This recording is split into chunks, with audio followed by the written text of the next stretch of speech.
La fin de la guerre froide laisse place à un monde où les relations internationales sont dominées par les États-Unis. Mais des rivalités apparaissent avec l'émergence de nouvelles puissances. De nouvelles menaces rendent le monde instable.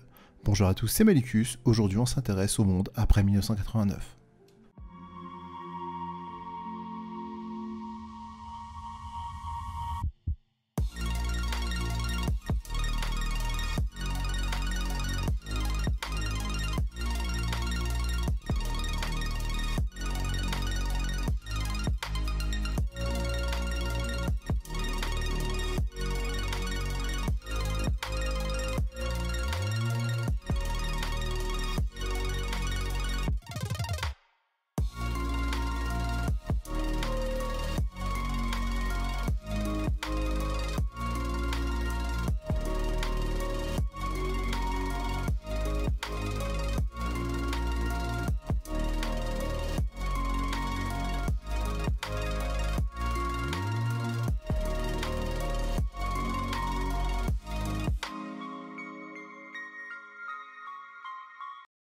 Partie 1, ancienne et nouvelle puissance mondiale.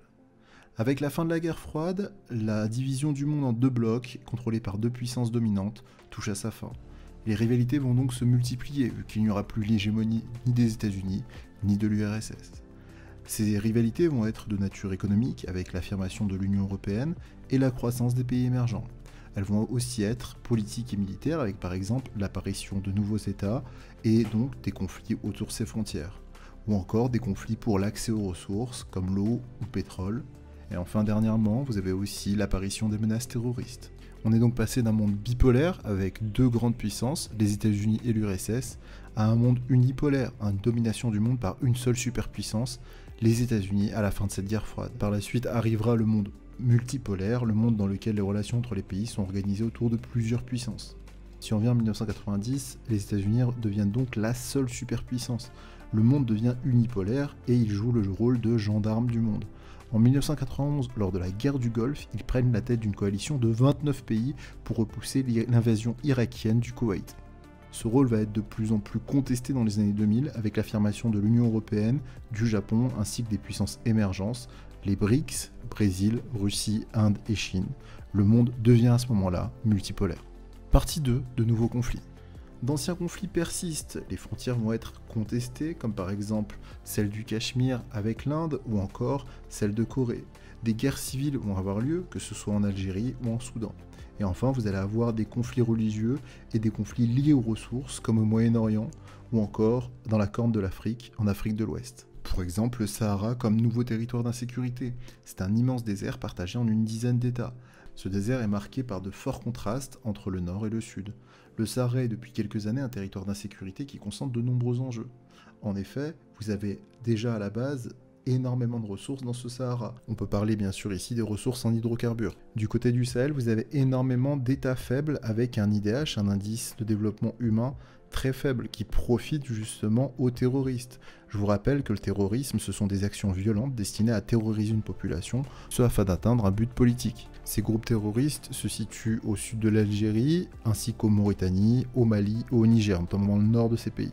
On peut citer un des groupes les plus connus, comme celui de Boko Haram par exemple. Du coup, le fait que ces territoires soient totalement délaissés avec une population pauvre, ça entraîne énormément de trafic, notamment des trafics d'armes qui partent justement de ces pays du Sud et qui remontent jusqu'aux pays du Maghreb. A noter aussi que vous avez les printemps arabes, ces vastes mouvements de révolte dans le monde arabe ayant abouti au renversement de plusieurs dictateurs.